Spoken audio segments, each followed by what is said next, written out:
As many of you will know, if you qualify for the state pension, you'll receive a pension payable for life from the government. What you may not know, and what we're going to explore in this video, is exactly how much the state pension would cost if you tried to buy this privately. Once we have an idea of how much this costs, hang around as we're going to look at how easy it is for the average Joe to try and save into a pension, private pension, to then buy an equivalent amount of income equal to the state pension. State pension, well, it's a form of guaranteed income payable from the government once you reach a certain age. There isn't an individual fund that you need to worry about. The state pension age is payable from age 66, however this is set to rise to 67 from 2028.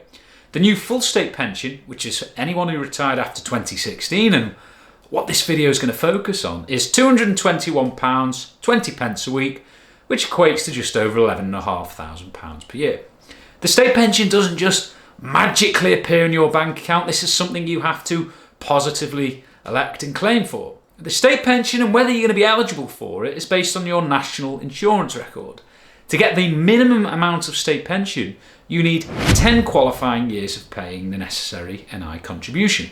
For the full amount, you might be asking, well, you need 35 qualifying years. If you're somewhere in between 10 and 35 years, well, each year gives you 1/35 of the full state pension amount. For example, let's say you've got 30 qualifying years. This would give you a state pension of £9,859 per year. Assuming you're eligible for the state pension is going to increase by something called the triple lock. This means the state pension will rise each year by the higher of either A, inflation, B, the average increase in earnings across the UK, or finally just a flat rate of 2.5%. It does so to ensure that the state pension income at least keeps up with price inflation and that your pension income isn't eroded in real terms. As we know, the state pension age is set to rise to 67. The state pension costs the government over £110 billion a year and accounts for 12% of the UK government's total spending.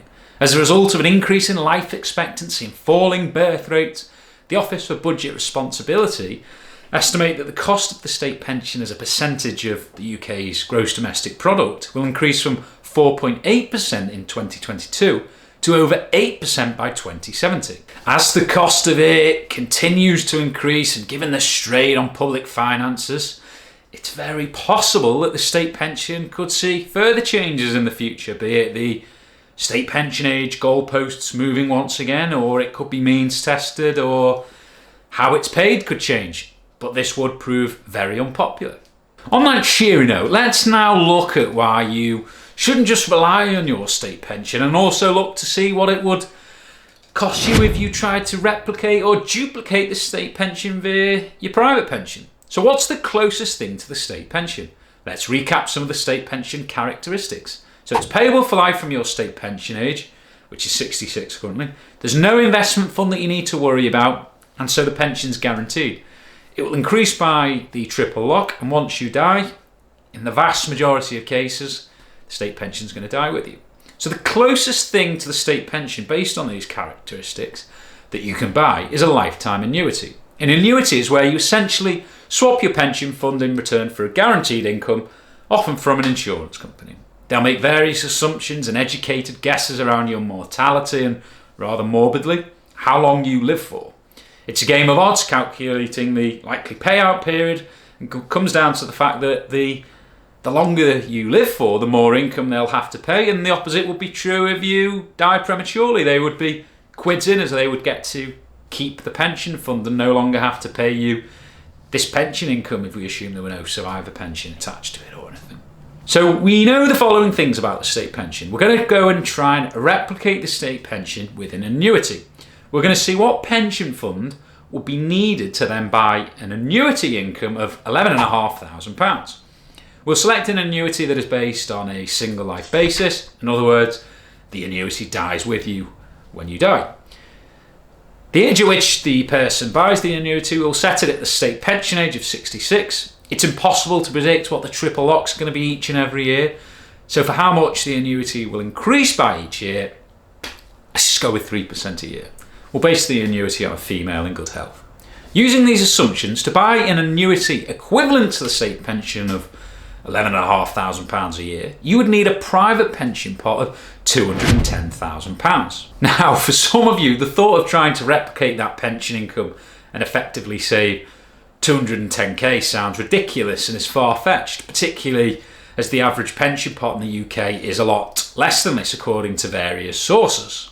Now for the good news. Auto-enrolment should certainly help the younger members of the audience, and indeed those maybe middle-aged, in trying to save for retirement.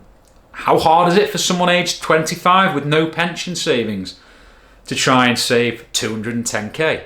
So if we assume a 43-year investment horizon that takes them to state pension age, the investments grow by 7% a year and 5% on a real or after inflation basis. So the sum of money at the end of this term is in today's money.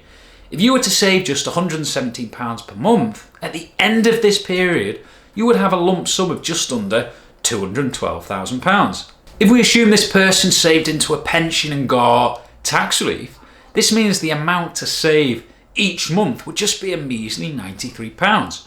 With the minimum auto-enrolment contributions at 8% of your earnings, the reality is that for most people, you're already going to be saving much more than this, assuming you're eligible for a workplace pension and are enrolled into the pension scheme. So how about if you're late to retirement? Is it too late for you? Are you stuffed? Let's assume that somebody is on the average salary of £35,000 in the UK and you're aged 50. You're eligible for auto-enrolment and you pay in, between you and your employer, 8% of your earnings into your new pension. Including tax relief, the total contribution will be £191 per month. By the time you reached your state pension age of 67 in 17 years' time, your pension could be worth as much as 70k. So it's still short that 210k, which isn't great. How about if you perhaps doubled your contribution from 5% up to 10% and you found an employer who was a bit more generous and they paid higher than the minimum contribution they're obliged to do of 3% and actually paid in 5% so that the total contribution will be 15% of your earnings. In this case, the pension contribution would be £359 per month. By the time you reach your state pension age, the pension could be worth as much as £132,000. Well, this might not be enough to purchase an amount equivalent to the state pension as we saw in the example earlier. I'd argue 132k isn't exactly a trivial amount. We discussed annuities in the video today, but if you want to know how the flexible option works, known as Flex Access Drawdown, watch this video on the screen now.